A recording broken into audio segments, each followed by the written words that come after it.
E como é que disso você chegou no mundo da moda, né? Com muitos detalhes. Né, para dar um fast forward, assim, acho que tem 2 momentos assim na minha carreira que foram muito importantes. A Folha de São Paulo tinha um programa de correspondente bolsista que você podia aplicar, fazer um teste para ser correspondente em Nova York, Paris, Buenos Aires e acho que Londres. Você podia fazer esse teste e eu queria, porque eu queria sair também daquele universo.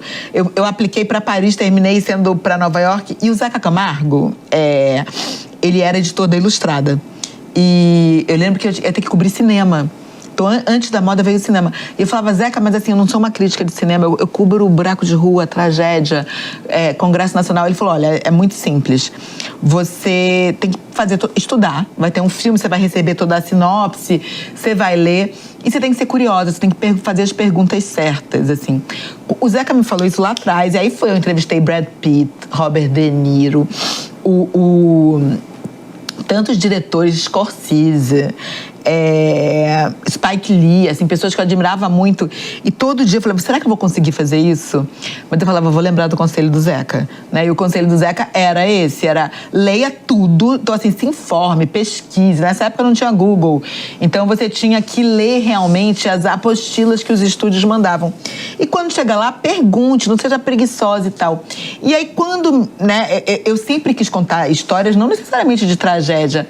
Eu cresci no Rio de Janeiro, tinha a revista de domingo, que era uma publicação do Jornal do Brasil, que não existe mais, e que era super... Eles tinham, assim, as modinhas do Rio, o restaurante da vez. Eu sempre gostei muito disso também. Então, eu queria cobrir lifestyle. Na época não tinha esse nome, mas...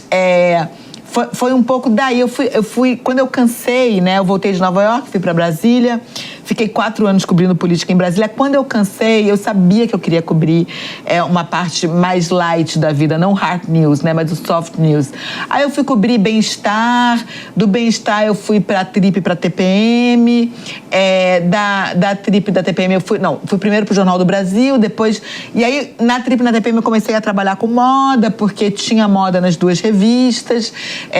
Um editorial, pelo menos. Comecei a conhecer os fotógrafos, né? Saber o beabá. E aí, quando a Patrícia Carta, que na época estava na Vogue, me chamou, eu demorei 3 almoços com a Patrícia para entender que ela queria me fazer porque eu estava tão surreal eu ir pra Vogue. Nessa época eu colecionava, por causa da TPM, eu colecionava a Vogue americana e a Vogue inglesa. Não lia tanto a Vogue brasileira, porque era uma revista mais de arte até do que de moda na época. Sim. Tinha os editoriais, mas era uma revista, enquanto as revistas americanas e inglesas eram mais serviço. Então eu lia, mas assim, e ela me chamou, aí o link com o Zeca Camargo, porque eu falava, Patrícia, mas eu não tenho uma formação em moda. E aí ela falou uma coisa, ela falou assim, todo mundo tem algum conhecimento de moda, porque você tá vestido assim hoje por quê? Você tá vestido assim por alguma decisão de moda. Então, assim, mais do que cinema, se eu não gosto de filme, eu posso não ir ao cinema. Se você não gosta de literatura, você pode não ler. Se você não gosta de música, você vai ouvir no táxi, mas você também não precisa... Agora, como a pessoa não gosta de moda, todos os dias de manhã, quando a gente acorda... Você tem uma escolha, Você faz uma né? decisão de moda, né? Nem que seja usar preto.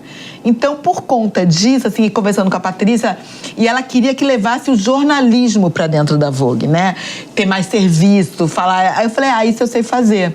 Então, foi a ideia do Zeca, assim, eu vou ter que aprender muito, eu não conhecia o nome, né? Sabia os grandes nomes, assim, eu fico brincando que uma vez eu estava editando um texto no meu primeiro mês na Vogue, e eu achava... Era assim, Rei Kawakubo e Junya Watanabe, que são 2 grandes nomes do japonismo, da moda japonesa. Eu achava, né, a Rei Kawakubo, que hoje está na Comme des Garçons, a Comme des Garçons está vivendo um novo boom também com os adolescentes e tal, o coraçãozinho. Eu achava que era o Rei Kawakubo e a Junya Watanabe, né, o rei. E aí, de novo, nessa época, graças a Deus, já tinha Google. Aí eu falei assim, deixa eu ver direitinho como, se realmente... E não, é a Rei e o Júnior. Então mas eu sabia um pouco da história, eu sabia o que era o japonismo, mas eu não sabia o detalhe, né, se a Rei Kawakubo era uma mulher ou um homem. Então, e eu tive grandes professores, assim, a Costanza Pascolato tinha uma paciência de me explicar tecido, porque ela é uma apaixonada por tecidos. Então, assim, a gente ia no backstage, ela me explicava cada tecido e tal. E, de novo, ser curiosa, como o Zeca ensinou. E o Giovanni Frasson, assim, também tinha uma paciência de me explicar todas as coisas. Então, eles me ajudaram muito, assim, nos primeiros anos, a eu recuperar um conhecimento mais técnico que eu não tinha.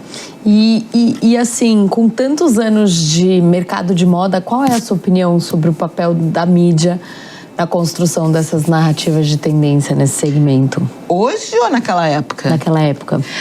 Naquela época a mídia, né, as revistas de moda, porque jornal tinha a Folha de São Paulo com a Érica e tal, Palomino, mas eram mais as revistas mesmo, elas eram quem trazia notícia para o Brasil. Porque hoje, com a disseminação da internet, está na mão de todo mundo. Por isso que eu te perguntei como é que se era hoje ou se era antigamente. Porque exato.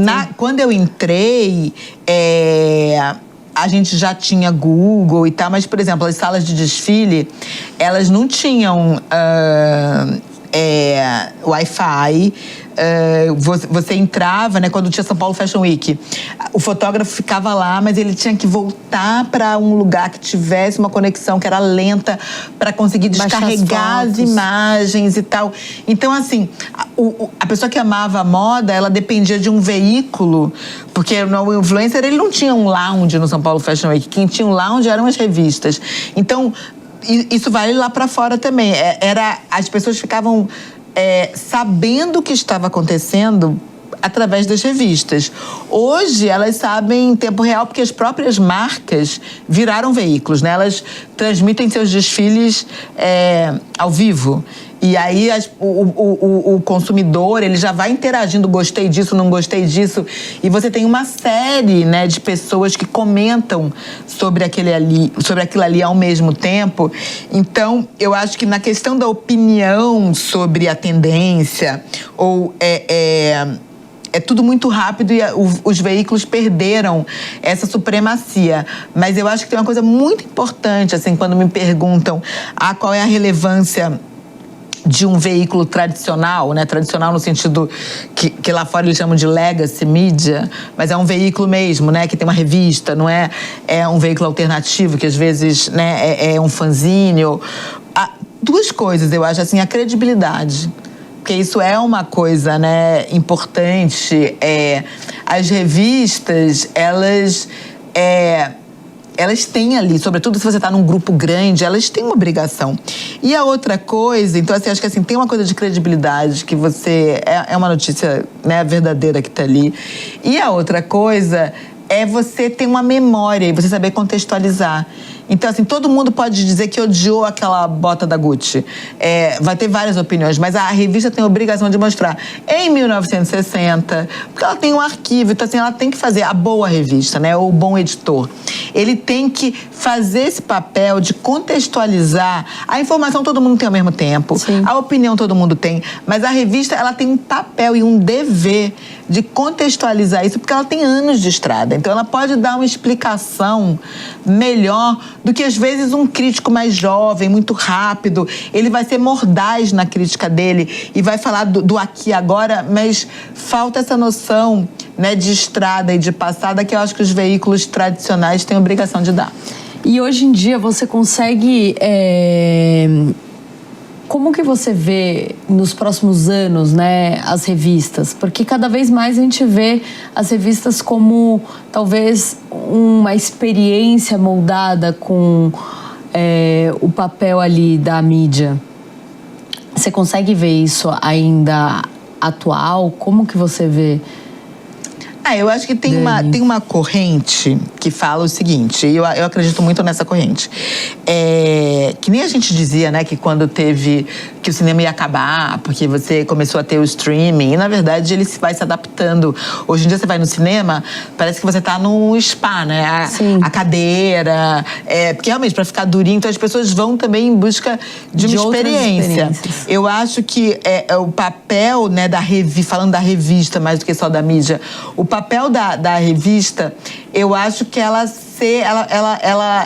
as imagens têm que ser mais bem cuidadas. E eu acho que a gente está caminhando para isso. Então, assim, é um cuidado e você quer eternizar, né? Quando você vê uma imagem muito linda, você fala assim, eu quero ter... É o Coffee Table Book, o efeito, né? Tá. Eu acho que a Elle tá fazendo isso muito bem. Ela tem revistas, assim, que você quer guardar. Outro dia eu recebi o primeiro número da Elle Beleza.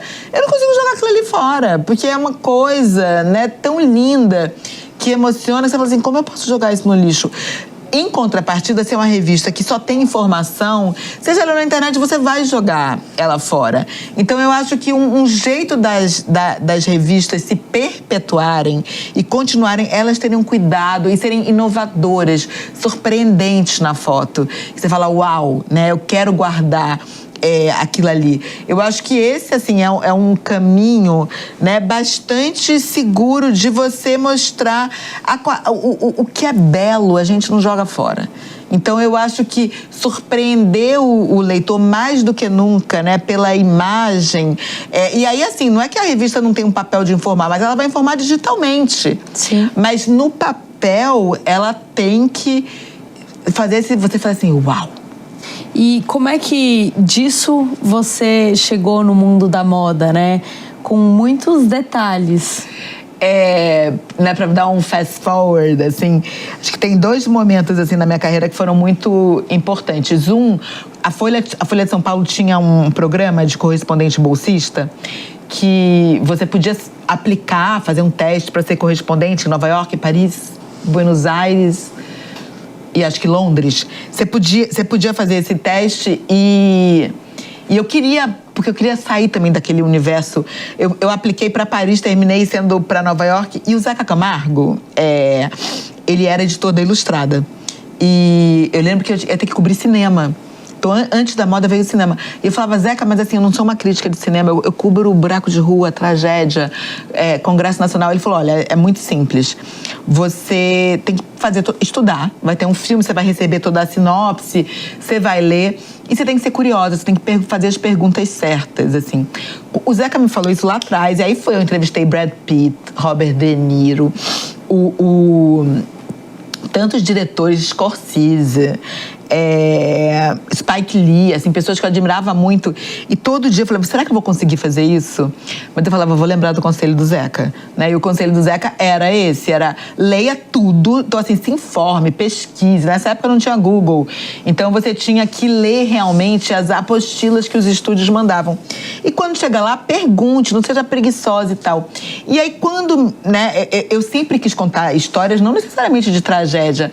Eu cresci no Rio de Janeiro, tinha a revista de domingo, que era uma publicação do Jornal do Brasil, que não existe mais, e que era super... Eles tinham, assim, as modinhas do Rio, o restaurante da vez. Eu sempre gostei muito disso também. Então, eu queria cobrir lifestyle. Na época não tinha esse nome, mas... Foi um pouco daí. Eu fui, quando eu cansei, né? Eu voltei de Nova York, fui para Brasília, fiquei 4 anos cobrindo política em Brasília. Quando eu cansei, eu sabia que eu queria cobrir uma parte mais light da vida, não hard news, né? Mas o soft news. Aí eu fui cobrir bem-estar, do bem-estar eu fui para a Trip, para a TPM, da Trip, da TPM eu fui primeiro para o Jornal do Brasil, depois... E aí, na Trip e na TPM eu comecei a trabalhar com moda, porque tinha moda nas 2 revistas, um editorial pelo menos, comecei a conhecer os fotógrafos, né, saber o beabá. E aí, quando a Patrícia Carta, que na época estava na Vogue, me chamou, eu demorei 3 almoços com a Patrícia para entender que ela queria me fazer porque eu estava tão surreal eu ir pra Vogue. Nessa época eu colecionava, por causa da TPM, eu colecionava a Vogue americana e a Vogue inglesa. Não lia tanto a Vogue brasileira, porque era uma revista mais de arte até do que de moda na época. Sim. Tinha os editoriais, mas era uma revista...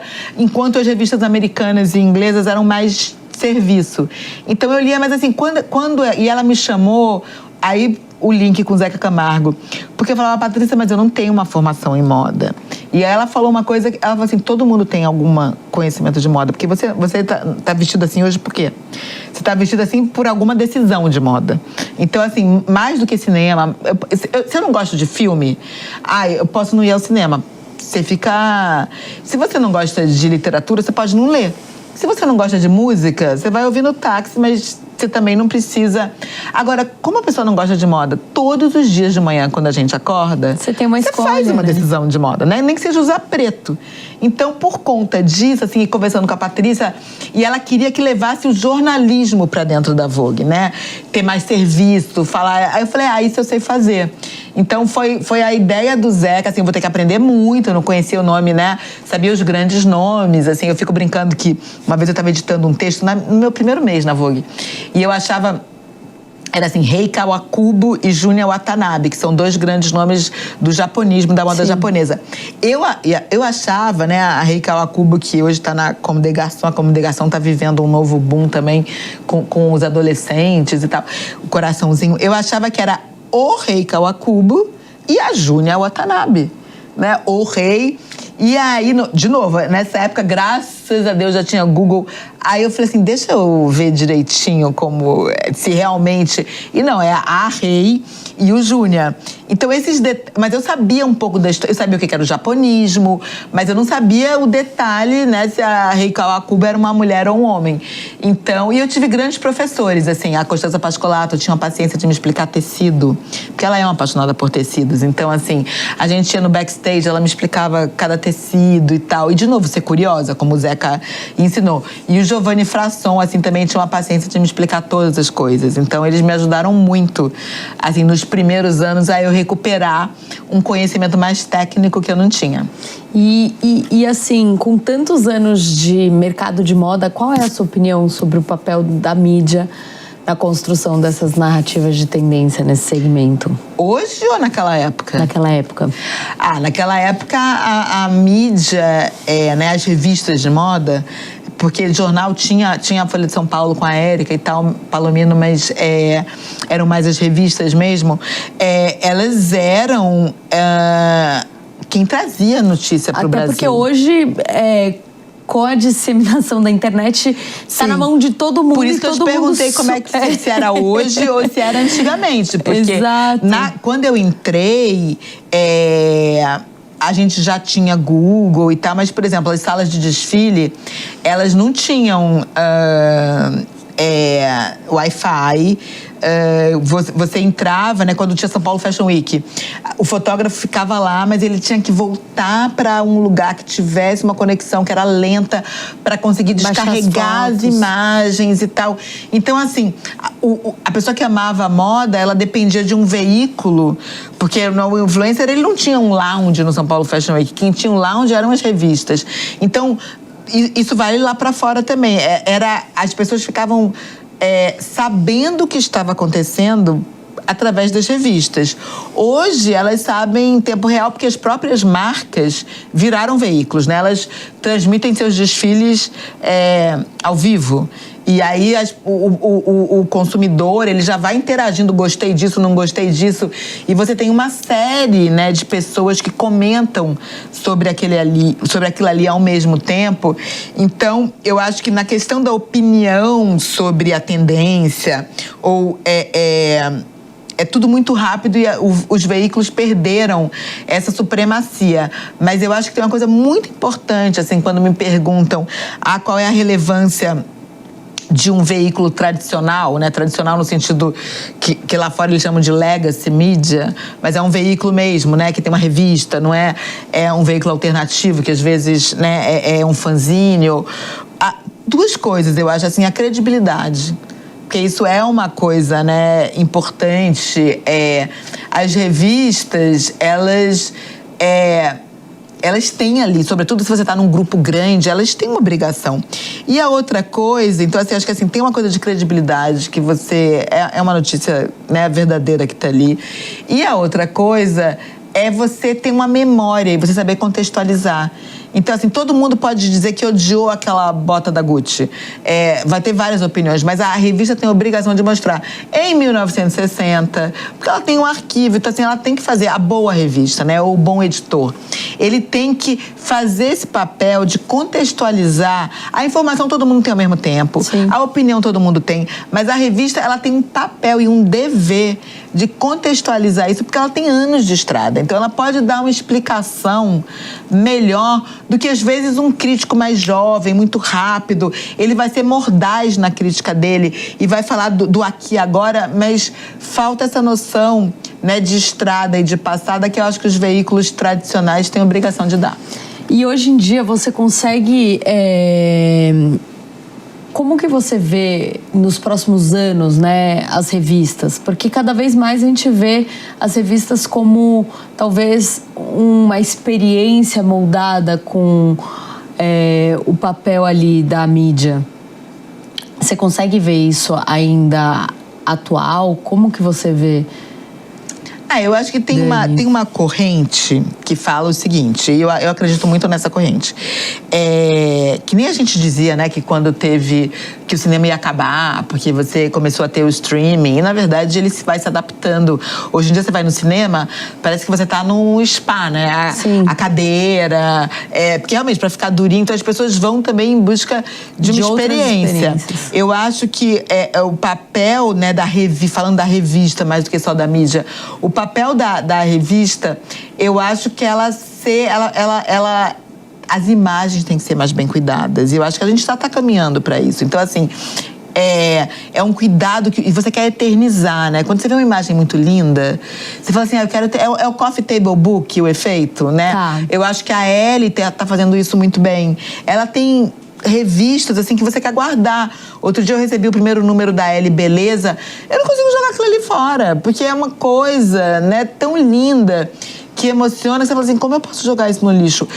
Em contrapartida, se é uma revista que só tem informação, seja ela na internet, você vai jogar ela fora. Então, eu acho que um jeito das revistas se perpetuarem e continuarem, elas terem um cuidado e serem inovadoras, surpreendentes na foto. Você fala, uau, né? Eu quero guardar aquilo ali. Eu acho que esse, assim, é um caminho, né, bastante seguro de você mostrar o que é belo, a gente não joga fora. Então, eu acho que surpreender o leitor mais do que nunca, né, pela imagem. E aí, assim, não é que a revista não tem um papel de informar, mas ela vai informar digitalmente. Sim. Mas no papel, ela tem que fazer você falar assim, uau.